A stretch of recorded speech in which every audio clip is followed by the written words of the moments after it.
Okay.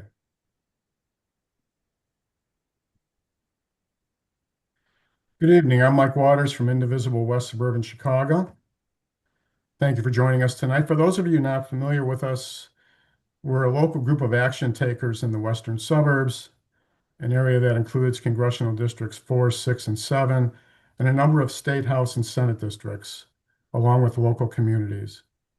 Our mission is to organize local actions to fight regressive agendas, advocate for progressive legislation and policies at the local, state, and national levels, inform our members about electoral candidates, and partner with other progressive organizations for maximum impact. Tonight, we welcome you to a forum for state representative candidates from the 8th House District. 4 Democrats are running in the March 17 primary for the seat being vacated by Representative Shawn Ford, who's running for Congress. This is a strongly Democratic district, so the winner of the primary will be a heavy favorite in the general election in November. The forum will last 90 minutes. We'll begin with 2-minute opening statements by the candidates, who will go in alphabetical order by last name.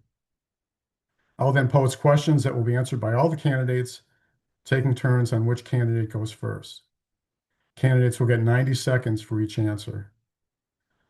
A little after 8, we will open the Zoom chat to your questions. Candidates will get 1 minute each to answer these questions. Finally, we'll wrap up with 2-minute closing statements, finishing at 8:30 p.m. With that, we'll start by introducing the candidates. Sorry. Chantel Franklin was raised on Chicago's West Side. She experienced homelessness and attended 8 different schools, learning firsthand what happens when systems fail families. She turned that lived experience into a career in public policy, earning a bachelor's degree in political science and a master's in public affairs. For the past 6 years, she has served as in the Illinois Attorney General's office in community outreach and as a legislative liaison. She also was a realtor and a member of Delta Sigma Theta sorority. Reverend John Harrell is the pastor of Proviso Baptist Church in Maywood and New Hope Baptist Church in Chicago. He's also founder and president of Black Men United, an organization with 37 chapters around the country offering workforce development, violence reduction, food insecurity, and youth mentorship programs. He also serves on numerous civic and faith-based boards with 30 years of community involvement and leadership. He's a military veteran and the married father of 2 children. The third candidate who's here tonight, LaTanya Mitz, is a lifelong resident of Chicago's West Side. As the daughter of longtime Chicago Alderman Emma Mitz, she was raised in the heart of public service. A single mother of 2, she balanced parenting and multiple jobs, including night shifts on the Chicago Skyway and work with the Department of Transportation. Her professional experience includes helping women access vital services at the Women's Group of Northwestern and serving as Chief of Staff to State Rep. Omar Williams. There was a 4th candidate in the race, Jill Bush. She did not respond to our invitations to be here tonight, but she will be on the ballot March 17th. For opening statements, we'll begin with Chantel Franklin. Ms. Franklin, you're up. All right. Well, good evening, everyone. My name is Chantel Franklin, and I'm running to be your next 8th District State Representative. This race matters because for the first time in 18 years, this seat is open. And that gives our community something powerful, a chance for a fresh start, one rooted in real experience, both lived and legislative. I'm from Chicago's Austin community, and growing up, stability wasn't guaranteed for me. I experienced homelessness. I attended 8 different schools, K through 12, and I learned early on how policy decisions shape real people's lives. But those experiences didn't discourage me. They encouraged me to earn my bachelor's degree in political science from SIU Carbondale and my master's in public affairs from Indiana University, and to build a career focused on helping families find the stability that I once lacked and making sure that government works for all people.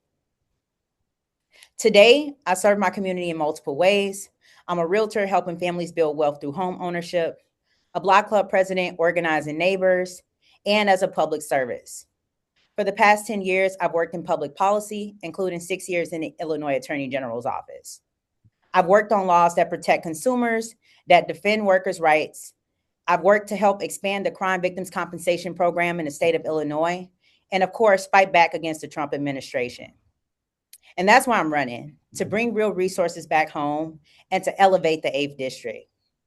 From Chicago's West Side to communities like LaGrange and Countryside, our neighborhoods may look different, but our values are the same. We want stable and affordable housing, strong schools, accessible health care, safe streets, and real economic opportunities. And the truth is, this campaign isn't about me, it's about us. It's about neighbors coming together across blocks, towns, and zip codes to demand better for our families and for the next generation. I believe together we can bring a fresh start to this district. We can elect the first woman to represent this district and truly elevate the 8th District. Thank you. Thank you, Ms. Franklin. Reverend Harrell? Hello, everyone. My name is Pastor John Harrell. Slight correction. I have 7 children, not Oh, 2, I'm sorry. but that's okay. I'm the proud pastor of Proviso Baptist Church and New Hope Baptist Church on the west side in Chicago. I have a lifelong history of being a public servant. Serving is what I do. Serving is who I am. I have a bachelor's degree in religious education. I have a master's degree in divinity, and I have a doctorate degree in theology. And a military, proud honorary discharged military veteran. And I'm simply here because I heard the cry of our community. They've asked me to run because they're sick and tired of political entitlement. And so they've asked me if I would consider running. And so because of that, I decided to run for office. I also have a very successful not-for-profit called Black Men United. We're just trying to tell a different story, paint a different picture, share a different narrative about Black men in America that's positive, productive, and progressive while building bridges and not walls. Not only that, we have $100 million in economic development that is going on right now. We have 121 different employees, diverse, who come different backgrounds, but they have lived experiences and have gotten the opportunity to get a hand up on life. But most importantly, I'm running because I want to be able to bring my voice, my platform, and my political influence to Springfield to work with 100+ different representatives, reaching across the aisle, being a unifier and not a divider that I've been all my life.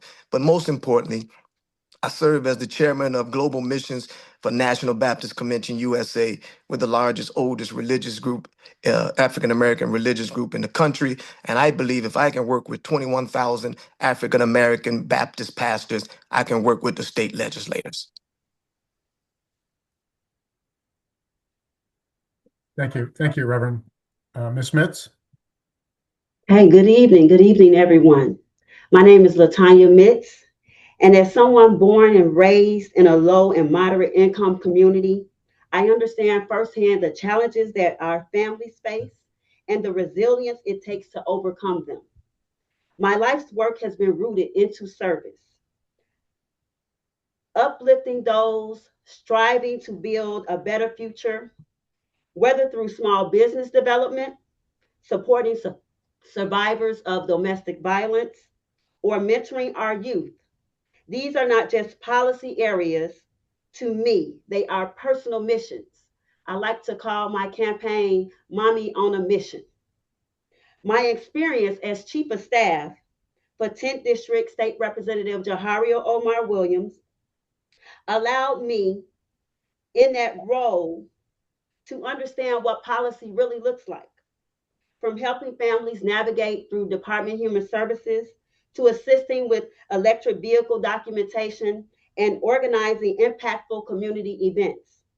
I've been on the front lines of constituent service and policy implementation. I'm running because too many families in the 8th District like decisions are made without them, but not with them. I've seen how rising costs, underfunded schools, and the gaps in healthcare affect our everyday people. And I believe that state government should be a partner and not a barrier. I'm running to bring practical community centered leadership to Springfield and to make sure that our district voices are heard, respected, and reflected, that the laws that impact their everyday life. Thank you. Thank you, Ms. Smits. Now we'll move into the questions. The candidates will get 90 seconds each to answer the question. And in case you're wondering, there is a timer at the top right of the screen that's counting down the time they have. So, and if you hear what sounds like Oscar walk-off music, that means their time is up. So we figured it was a little bit more polite than a buzzer or something like that. So. Fair. First question, Illinois voters in 2020 rejected a proposed amendment to the Constitution that would change the state income tax from the current flat tax to a graduated tax, where higher earners pay a larger percentage of their income in taxes. With the state facing a budget shortfall of more than $2 billion heading into the new fiscal year, do you support a graduated income tax or a so-called millionaire's tax that would put a tax surcharge on high earners? And if so, how do we sell the idea to voters? Reverend Harrell, you are up first. Yep. Thank you very much. I believe that when it comes to taxes and equitable taxation, I simply believe that if you earn more, you should pay more. And I think that we should have town hall settings just to educate the voters as to why we have a graduated tax in the first place, to really eloquently educate them so they don't think that we're just shoving things down and forcing them to accept it. I think that when you give people information, it gives them the proper education. And so what I believe that if the ultra rich, or if you make more money, then I believe that you should pay more money. Thank you. Ms. Mitz?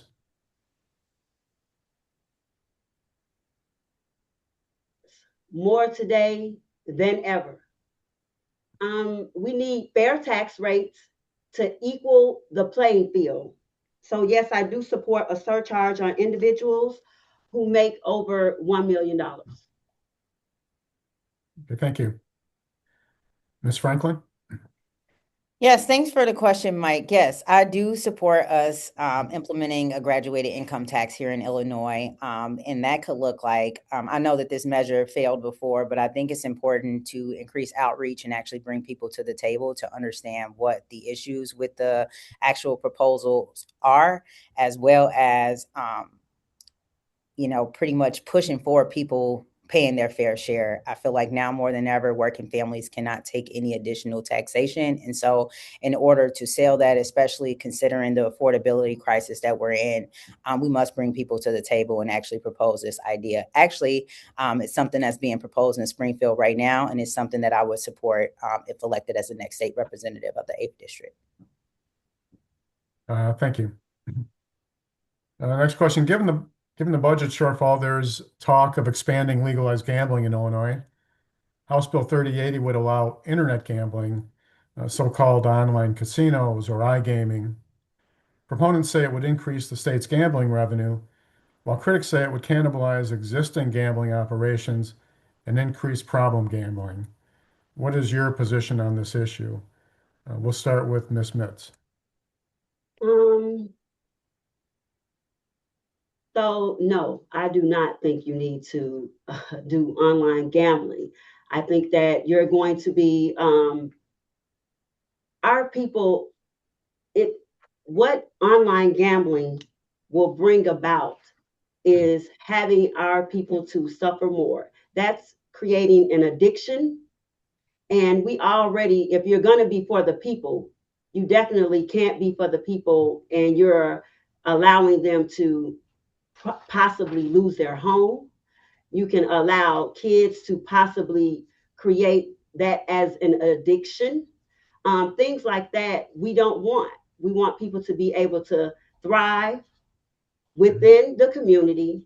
We don't want them to create bad habits, especially our children creating bad habits out here and using the tool of a cell phone is already enough as it is. And growing up in the community, we don't want that. DraftKings is funding candidate Franklin.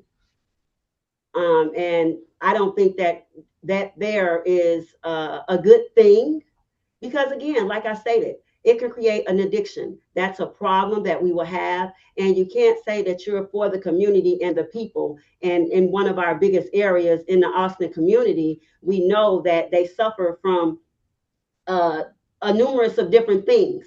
So you can't say that you're for the people and you're bringing something and want to approve having iGaming on cell phones. Thank you. Thank you, Ms. Mitz. Ms. Franklin? Yes, thanks so much, Mike. I am for revenue in this state, and if that looks like us moving forward with legalizing gambling, I am okay with that in terms of us using the revenue that we get to the state to fund our social service programs and to fund programs that have been cut detrimentally by the Trump administration. And so considering those things, it's March Madness. I'm sure many people have brackets going on right now, but revenue for our state is a serious conversation. And I'm focused on how we can use those dollars to help families. So yes, that is something I would support. Okay, thank you. Reverend Harrell? Yes, sir. Thank you for the question. Absolutely not. I would not support legalizing gaming on internet or online. If you look at the addictive behavior of our youth and our children today, then how do we streamline? How do we stop an 18-year-old young man from spending his allowance on gaming, online betting on March Madness? And so that is something that I could not support right now, and I certainly wouldn't trust the state to put any money towards social services because they failed drastically with the R3 money with legalizing marijuana. Thank you. So beyond raising taxes, what can the state do to attack that $2 billion budget shortfall?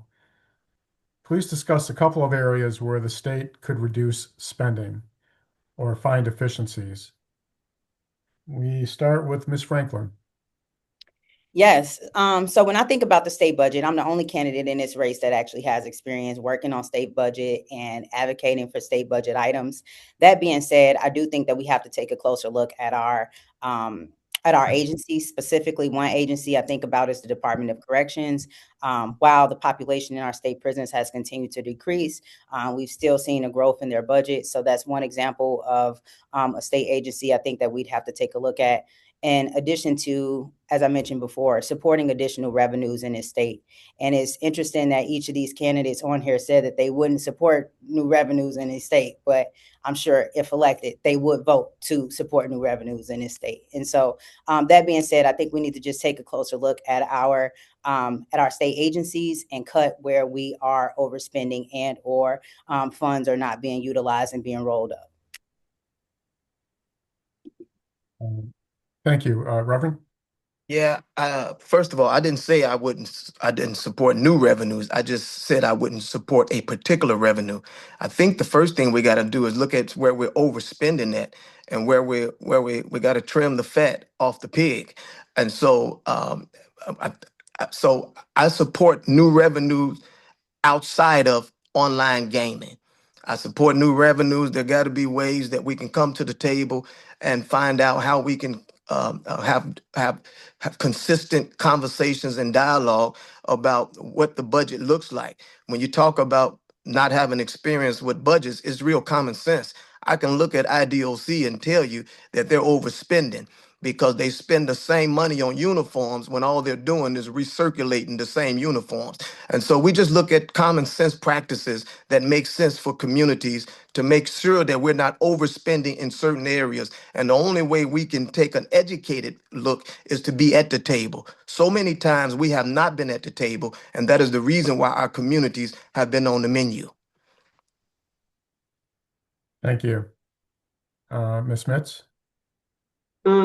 I think we need to start by taking a look under the hood and just to further examine the inefficiencies in our government, which positions are vacant and can be zeroed out, which programs are underutilized that can either be repurposed or eliminated.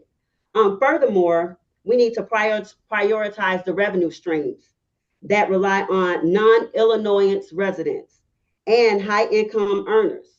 These include increasing the taxes and fees associated with gambling and marijuana, looking at increasing the entertainment tax for tourist events, and we should ultimately work toward implementing a progressive income tax for our Illinoisans.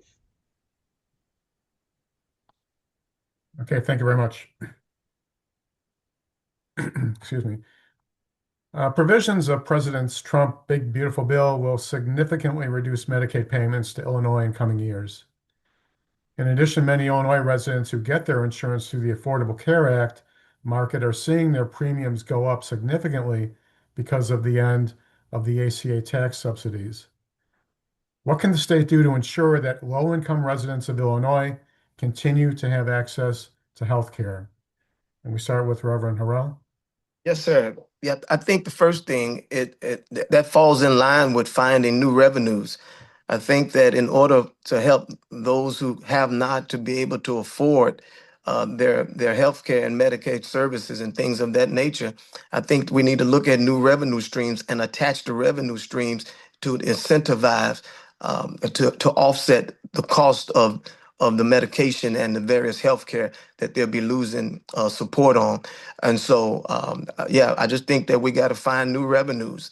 And in finding new revenues, you just got to look at the budget and see where you can find new revenues, such as gaming, such as hotel industry, such as rental car industry, such as all of these plush services that families that are necessary, not necessities, that if we can put some type of new revenue taxation on top of those, then we can help offset some of the costs. Thank you. Ms. Mitz.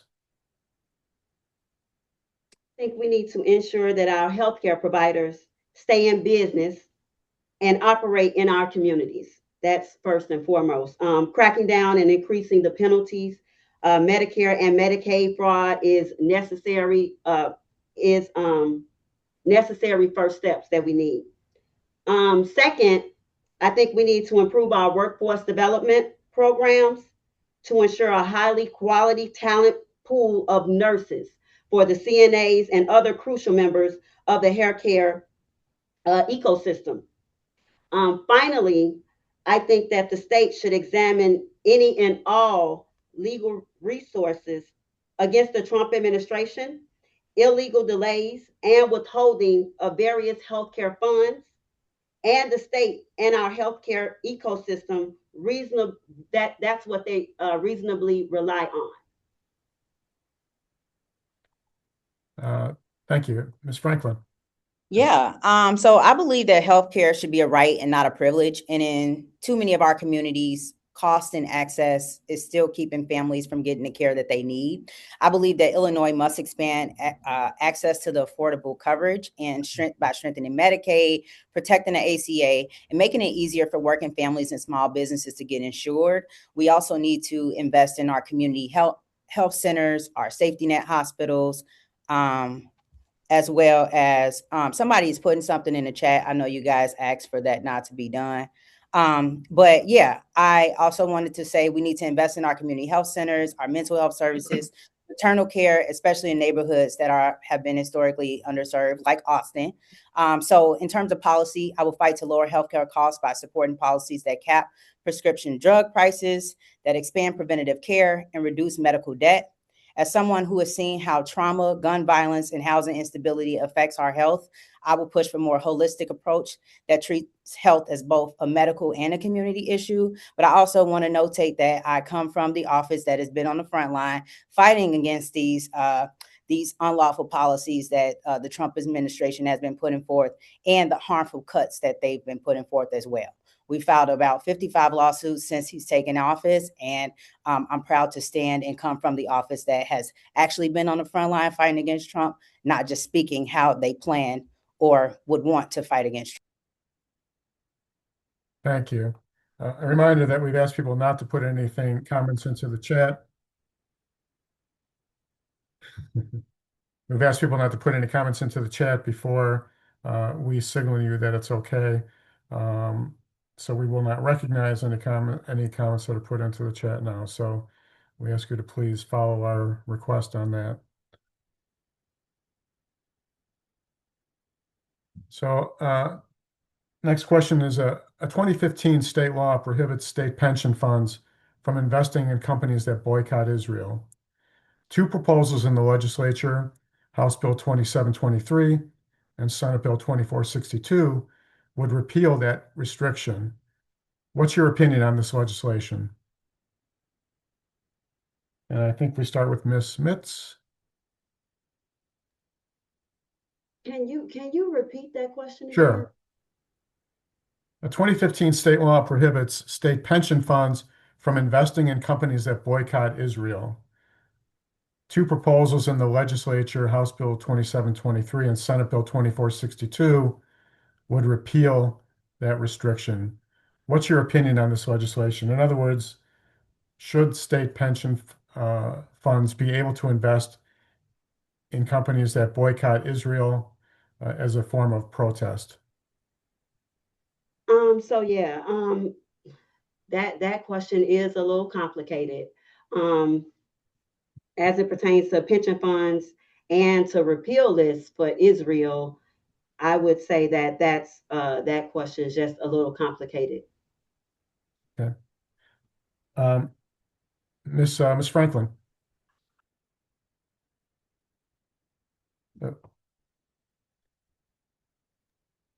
Yes, I would support that. I'd like to take a deeper dive into what the bill language actually is, but I would be supportive. Okay, thank you. Reverend Harrell? Yeah, unfortunately, I don't know enough about the circumstances to give you an educated answer, and so I would like to find out what is behind the scenes, the underlying issues as to why they would protest them in the first place, and then get a real clear understanding. And so, although I don't have that answer for you today, I'll make sure I have it for you the next time. Okay, thank you very much.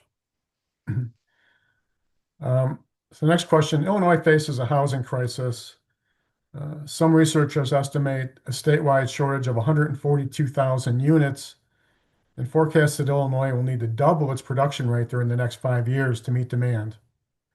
That shortage drives up prices and makes it hard for families to find a place to call home. A bill in the Senate would amend Illinois law to block municipalities from prohibiting the building or use of accessory dwelling units, so-called granny flats. What's your position on that bill, and what else can the state do to make housing more affordable, particularly for first-time home buyers and renters? And I think we start with Ms. Franklin, right? Yes. So housing is one of my passions. As I shared with you all in the beginning, I've been on every single side of the housing spectrum. So I started off in my life dealing with homelessness. I then built a career in housing in which I've also been a real estate agent as well as a small landlord who has a few units that I provide safe and affordable housing to people on. And so when I consider the proposal to prohibit the use of granny flats, I would not be able to support something like that at this time, simply because I know as a real estate professional how much of a how much of a shortage of housing that we're experiencing. And honestly, those ADUs and those accessory dwelling units and those granny flats, those alternative housing options can actually keep families housed. So I would support that. Other ways that I think that we can increase housing and access to home ownership is to invest in missing middle housing by making sure that individuals who are in the middle class can still afford to purchase a property. Make sure that we're investing dollars toward down payment assistance programs, as well as ensuring that individuals have access related to rentals, as well as different opportunities for creative housing. And so I am a housing advocate. I want to eradicate homelessness as I've seen it up close, and I know how it can impact families. And so housing is one of the issues that I plan to champion if elected to go down to Springfield. And so to answer your question, I would say that I could not be supportive of that bill right now to prohibit the use. And I also think that we have to cut red tape at the local level to make building homes more accessible. Thank you. Just one point of clarification so the bill would actually prohibit municipalities from banning ADUs. So it would actually make it more possible for ADUs to be built. So, so you would, yeah, sorry. Yes. So yes, I'm sorry. The way you described the bill, I thought it would prohibit, and I would not be supportive of that. But I would be supportive of prohibiting municipalities from banning that, because I do know that these additional housing can have huge impacts on families, like basements, like ADUs, like attics, in some cases garages and Okay, coach. very good. Thank you. Reverend Harrell? Yep. Being one who was a part of the affordable housing program, I bought my first house through an affordable housing program. And as a matter of fact, I still live in, well, I got another house that was a part of the affordable housing program. One house was in North Lawndale, and the house I live in now is in the Austin community. And so I would support that only because I just believe in giving people an opportunity to go from rentalship to home ownership, and the sense of dignity and the pride that goes along with that, that makes you feel so happy and proud that you're actually winning in life. And so not only that, but then I provide affordable housing. I have over 300 units of affordable housing, and making sure people have a quality, a nice, productive environment to live that is safe and secure. And so I see the smiles that is on everybody's face. So I would definitely support something like that.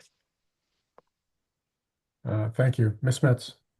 Yeah, so rising housing costs are putting real pressure on families and our seniors. And I believe the state must protect our renters from unfair practices while expanding access to affordable housing. No single answer to solve the housing crisis. A real estate agent wants to build, but that does not solve the problem in all of our communities. We must ensure that all communities have affordable housing. A granny flat are not I don't think a granny flat is the are not the solution to our problem.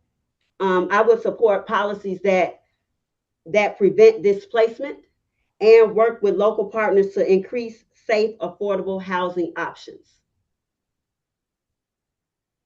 Okay, thank you. Property taxes are a big issue in both the city and suburban portions of the 8th House District. They're posing a big burden, particularly for seniors. What, if anything, can and should the state legislature do to control property taxes? I believe we start with Reverend Harrell now. Yep. I believe that from a city standpoint, I think that it is totally unfair that Chicago public schools could raise taxes without any type of legislative accountability that goes along with it. Anytime they need extra money or to fuel and fund overspending, they raise taxes on middle class and poor people in the city of Chicago. And so that's the first piece of legislation that I would introduce, would be tied to holding them accountable. But then when you look across the board from the city to the suburbs, I just think that we need to be able to hold the Board of Review, the Cook County Assessor's Office, and the Cook County Treasurer's Office. We need to put legislation in place that hold them account, that you can't assess what a person's property is valued at from the front room of your house working from home, or from your office in your desk in Cook County downtown. And so I would put legislation in place that will hold them accountable to make sure that they're out actually putting a task force together to make sure that the property values are accurate. But then certainly, I believe that if you lived in your house for 20 years and you're 75 years or older, I believe we should freeze your taxes. And so those are some of the things that I will be looking to do. Thank you. Ms. Metz? A senior freeze threshold should be increased. Perhaps the state should also cover more of the costs for the schools so it does not come from our property taxes. We do have seniors that live in their homes and that have been living in their homes for years.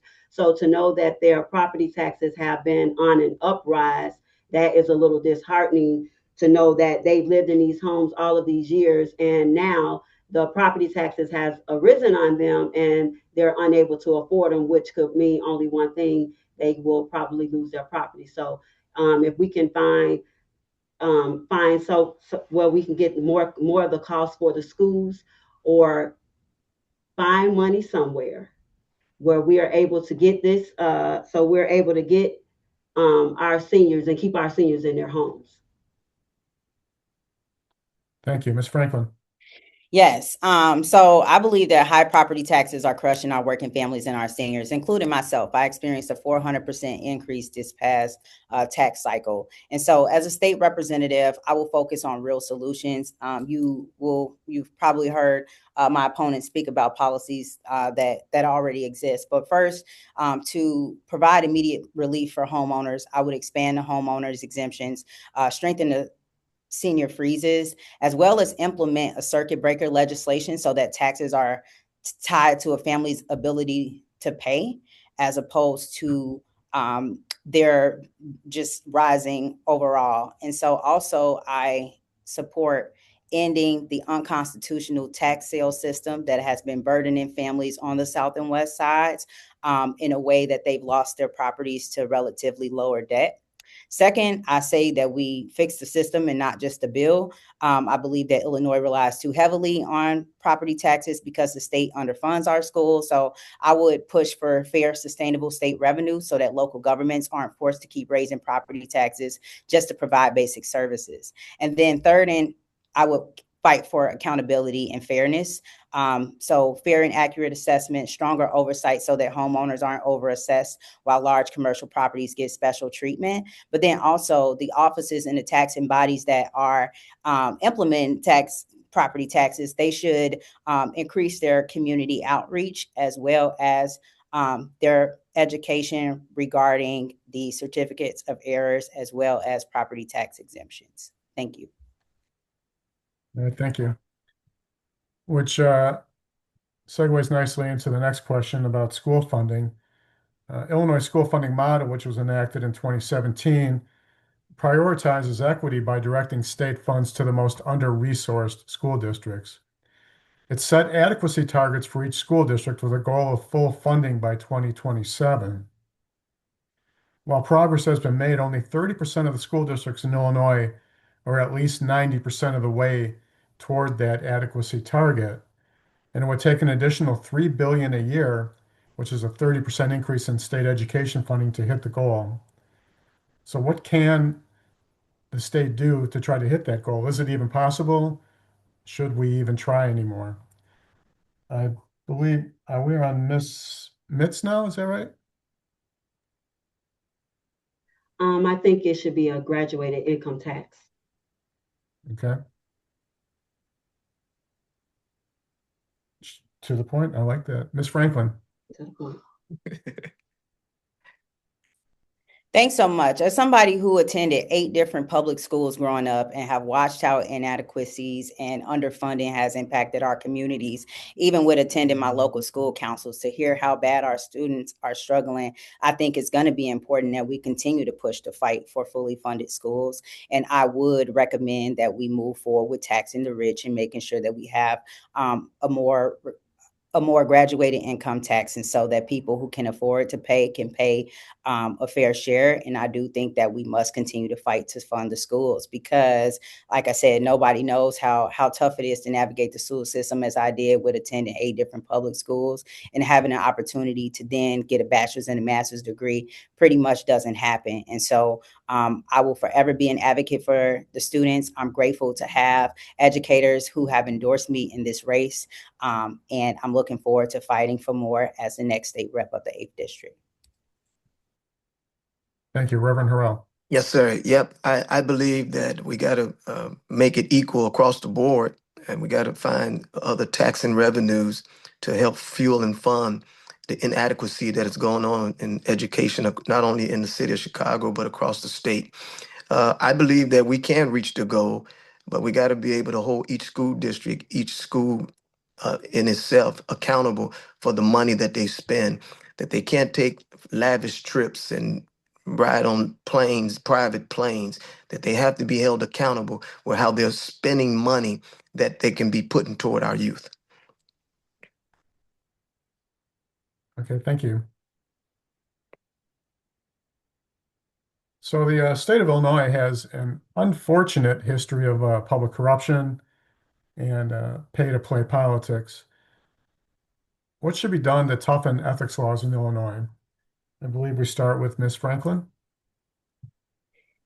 Yes, when I think about ethics laws, I think that we must hold individuals accountable. Specifically, when I think about providing offices for nepotism purposes and or for backdoor favors, I think that we must first end that in order to give individuals who are serving our communities a fair chance to step up. In addition to that, I think we must look at having proper campaign reform as it relates to finances. I've had several of my opponents not properly report their finances from their campaigns, which I think also leads to more public corruption. And so I think we must also strengthen our revolving door policies, our lobbying policies, especially when we're thinking about some of these familiar relationships that unfortunately just continue to hurt our communities instead of building them. Thank you. Thank you. Reverend Harrell. Yeah, I think the first thing that we need to do is we need to elect elected officials who have integrity. I think that's the first thing we need to do. I think it's quite ironic that one of the candidates would talk about what they would do when you look at how much money they've taken from special interest groups as well as the same legislators within the construct of Springfield. Um, I personally wouldn't elect anybody who wouldn't put their own skin in the game. And so I've loaned my own campaign money because I just believe in the work that I do. And I wouldn't ask anybody to invest in me without investing in myself. Thank you. Ms. Mitz. Reform, get special interest PACs out of elections, real estate gambling, and et cetera to that, should not have the influence in government. Ms. Franklin, we'll give you 30 seconds to respond on that one, given that those were directed at you. Absolutely. I just want to say that I'm super proud of the campaign that I built. I have over 250 unique donors that have given to this campaign because they believe in our ability to move forward. They believe in electing somebody with a proven track record, not someone that may need on-the-job training and or people who believe that this office is not necessarily a serious office, that they actually even have to be prepared to go down to Springfield and represent the people. Thank you. Thank you. So, next question. Should the state provide financial support for a new stadium for the Chicago Bears? If so, how much and for what purpose? I believe we're on Reverend Harrell first. Yeah, I personally don't believe that the state should provide money for the Bears to build a new stadium. I think the NFL and the Chicago Bears have made so much money that they can fund their own stadium endeavor. I think that if they can find money to help the Bears out, then surely they can help find money to help underserved and underprivileged communities. Thank you. Ms. Mitz. No, I don't think that the state should be paying for a new Bears stadium. I think billionaires can pay for their own stadium. I'm open to supporting investing to long-term infrastructure if it's also benefits surrounding community, but I would need to see more specific proposals before committing to anything like that. Thank you. Ms. Franklin. Okay, I love the Bears. Bear down. Okay, I knock in the suburbs. I have PTSD from knocking in the suburbs while the Bears game was on. Don't do that. Okay, but I just want to say that to say, although I do love the Bears, I do think it would be fiscally irresponsible for us to provide tax breaks to them at this time. However, in following and knowing and understanding Springfield, I do know that they are considering a proposal like that, especially considering the Bears are looking to move to Indiana. So as much as I love to have them in Illinois and love having them in Chicago, I do think that we're going to have to take a closer look in providing any sort of tax incentives just because our state is already at a deficit and we just can't afford it. Okay, thank you. So Illinois' sanctuary state policies have put it in the Trump administration's crosshairs, jeopardizing federal funding for some social service and infrastructure programs. Should the state continue these policies as is, or should it consider making some revisions in order to try to, I guess, placate the Trump administration, right, for lack of a better way of putting it? Or some might say because it would be the right thing to do. I believe it's Ms. Smith's going first. Okay, so yeah, I think we should stand up in Illinois for what we believe in and for what's right. That's what I believe. Stand up for what we believe in. Okay, Ms. Franklin. Thanks. Yes, I do believe that Illinois should remain a sanctuary city. A sanctuary state, and Chicago should remain a sanctuary city. I don't think that we should repeal those that access just because we are under attack. I think that it's important for us to continue to fight. As I mentioned, coming from the Attorney General's office, we've fought against the Trump administration, and we've actually been winning against the Trump administration. And so that said, I don't think that we change the values of our state just because we're under attack at the federal level. But I do think that we must work together more than we're doing the polarization. And so I would like to see that improved. And that would be one of my first missions as a state lawmaker, is to end the political polarization that exists. Okay, thank you. Reverend Harrell? Yep, I think that Illinois during the Rauner administration, all we did was fight. And so I believe that if we can withhold and withstand the Rauner administration, then we can withhold and withstand Trumpism as we continue to defend our democracy, demand our diversity, and defeat poverty. All right, thank you. We're down to the last couple questions here. So we now, if you want to enter, for the audience members, if you want to enter questions into the chat, you could do so. We ask you to please be polite. So, and then in a few minutes, we'll look through those, and my colleague Jeanette will pose them to the candidates.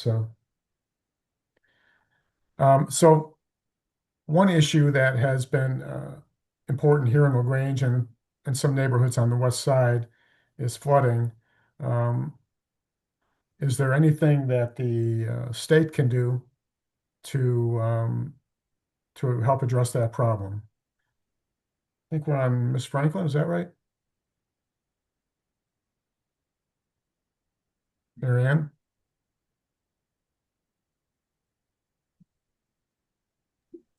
I think it's back on me. Awesome. Sorry about that. Yes.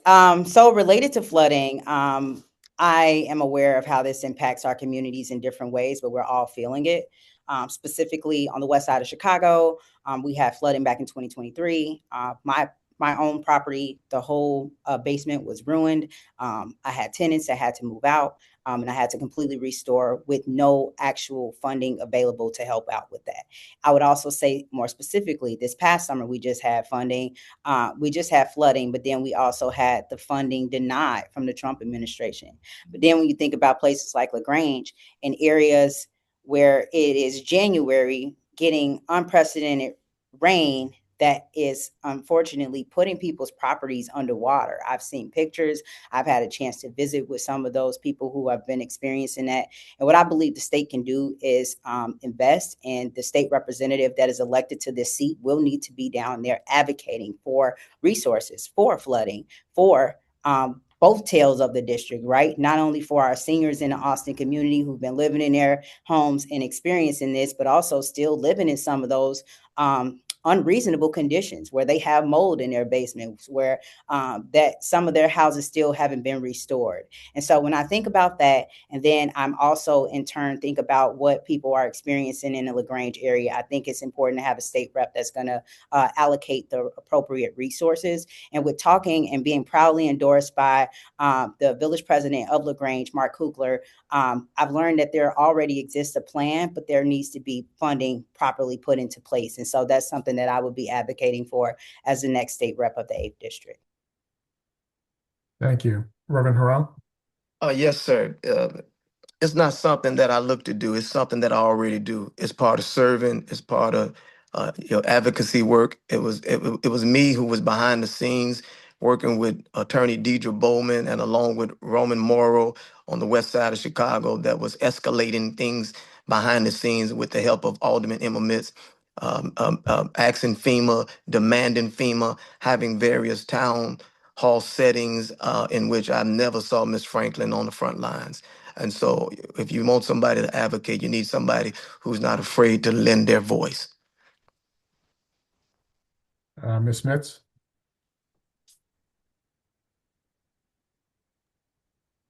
So wait, you were muted there. So yes, I am aware of all of the flooding that's going on, especially in our Austin community. We've experienced a huge deal of flooding, and with the community and the people within the community doing suffering. I also am aware of, as I'm door knocking in the LaGrange area, of the flooding that's out there. And for the district, I would like for it to get the funds that they need to solve the current issues and to prepare for the increased flooding problems we all face because of the climate change. I just think we need to have better infrastructure to prepare for this. 37 Ward Alderman Emma Mitz did go out, and she was on the front line. She experienced it as well as myself. I was out there as well, and I experienced actually not from the flooding, but fire from that. And I was burned out of my house. So the flooding is definitely a huge issue, and we need to get some funding and some more infrastructure to proper prepare for those type of issues. Ms. Franklin, since you were mentioned, we'll give you a 30-second reply. Yes, I just wanted to say, like, the reason my opponents want to talk about or attack me is not because of me not being qualified for this position. It's because they rather not talk about the issues, and that the fact that they want to stop a grassroots movement that has been working to elevate this 8th District. And so let's look at the bigger picture. And I think everyone should use this time to discuss, what are you going to do for the 8th District versus where and where not you've seen your opponent or what your opponent does. Just talk about why you're the better candidate. That would be my advice. All right. Well, you'll have a chance in the closing statements to tie up any loose ends. So. The last question for me, and then we'll go to questions from people who are in the audience. So what's the most important issue that we haven't asked you about here today? I believe Reverend Harrell, you're first. Yeah, I think one of the biggest issues that we haven't talked about was the returning citizens that are coming through our communities, that are our community, they're our leaders, they're our family members, our brothers, our friends who are meandering through life. And so I just think that we need to find ways to really advocate and bring more resources to our communities to help them offset by dealing with the mental health and the life experiences, that the trauma that they've experienced throughout their journey. Thank you. Ms. Mitz? Yes, thank you so much for this question. So one of the biggest things on my platform are the youth. Our youth are experiencing a great deal of hardship, mental health in our education system. One of the policies that I would like to put forth as it pertains to our youth is being able to have therapists across the 290 corridor in all of the schools. I think it's very important that our youth are able to speak to someone with anything that it is that they are going through, that they are suffering with, or if they're being mishandled in any type of way. We should be able to have, they should be able to have access to be able to speak to a therapist. Counselors are fine, but we all know that therapists are very, very highly educated in their field of work. And for them to be able to speak to someone without being judged would be the best thing to do. That's one of the things that's very important to me. My goal is to ensure that all of the children in Illinois are able to have a therapist to speak to in their school as they go through and face the challenges that they face on everyday life. Thank you. Ms. Franklin. Thanks so much. So I believe that community violence is a issue that we haven't talked about, particularly its impact on young people and families. And I just want to say that this issue is not abstract for me. I recently, actually just 3 weeks ago, experienced a homicide just 2 doors down from my home. And as a Block Club president, moments like this are devastating. They're a painful reminder that unfortunately community violence is not just a talking point. It's real and it's affecting our neighbors every day. I believe that too many families are living with the consequences of firearm violence, and for too long, our responses have prioritized punishment over prevention. And so I support expanding funding and resources for trusted community-based organizations in the 8th District that are already leading the violence prevention efforts. That's who showed up to my block when we experienced the homicide, was those individuals who are on the ground and those community-based violence intervention programs. So I believe that those programs also include programs that engage the youth, that provide mentorship and create pathways to education and employment. And so I also believe that fully funding the Reimagined Public Safety Act, which advances a comprehensive evidence-based approach to reducing gun violence through investments, I think that that would also be something that we should look at, because I believe that preventing violence requires meeting young people where they are and ensuring that they have real opportunities before the harm occurs. Okay, thank you. So now we'll go to, we have a couple questions posed by people in the audience. If you have a question, you are now welcome to enter it into the chat. Jeanette, do you want to take those or? Yes. So we have from Marianne Quinlan, do you support the rifle, that's RIFL Act, which would require gun manufacturers to share the social and medical costs of gun violence, which right now the taxpayers must fund on their own? What can you tell us about your views on that? I believe we're Ms. Mitz's first. 1 minute on these. Yes, I do support that. I also think that gun owners should get insurance for their guns. So I do support the rifle, RIFLE. Is that what she said? All That's right. RIFL. It's an acronym for something. Yes. Ms. Franklin? Yes, I do support the Rifle Act. I'm proud to be a advocate against gun violence and to be endorsed by GPAC and Giffords in joining the fight against gun violence in our communities. So I do support that effort in which we will be able to hold the gun manufacturers accountable instead of taxpayers. And Reverend? Yes, sir. I support that act as well. I've been on the front line marching on against gun manufacturers alongside of Father Flager.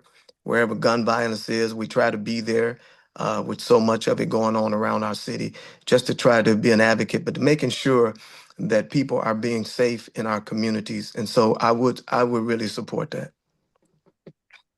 Thank you. Okay, I put this one in, so I will read it.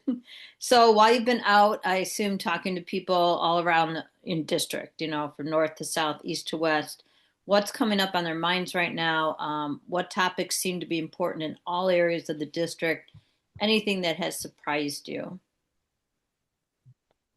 Is that Ms. Franklin?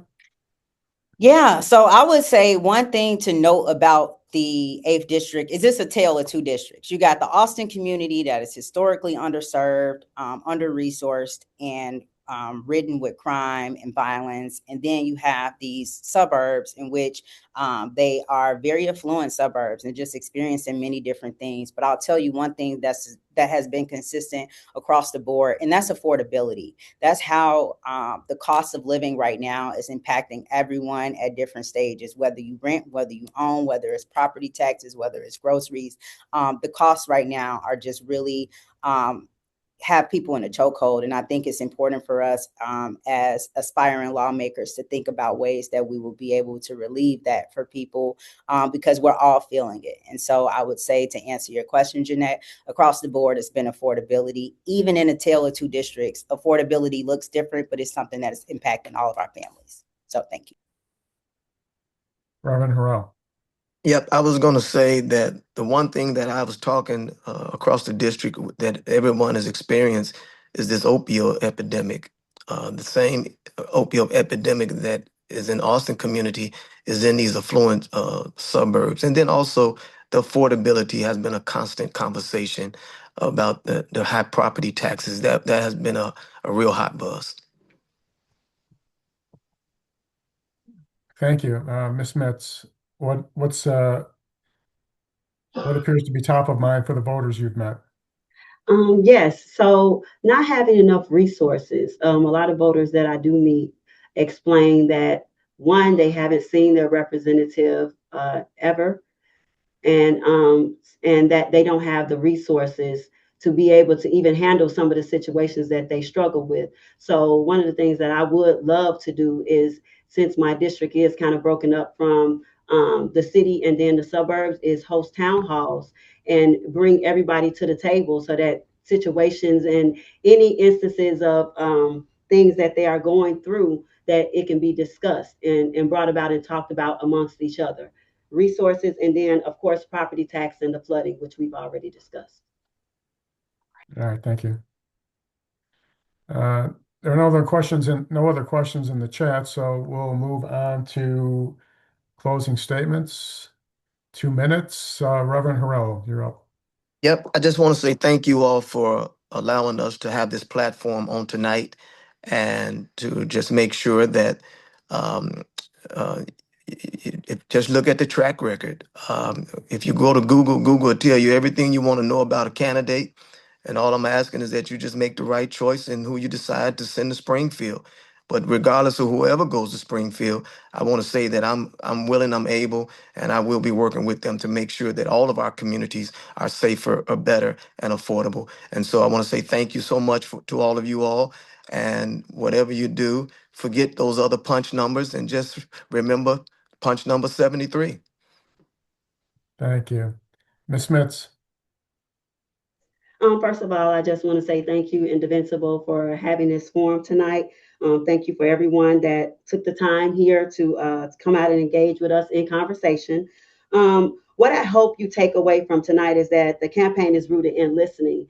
And I like to tell everybody that with me, listening with heart.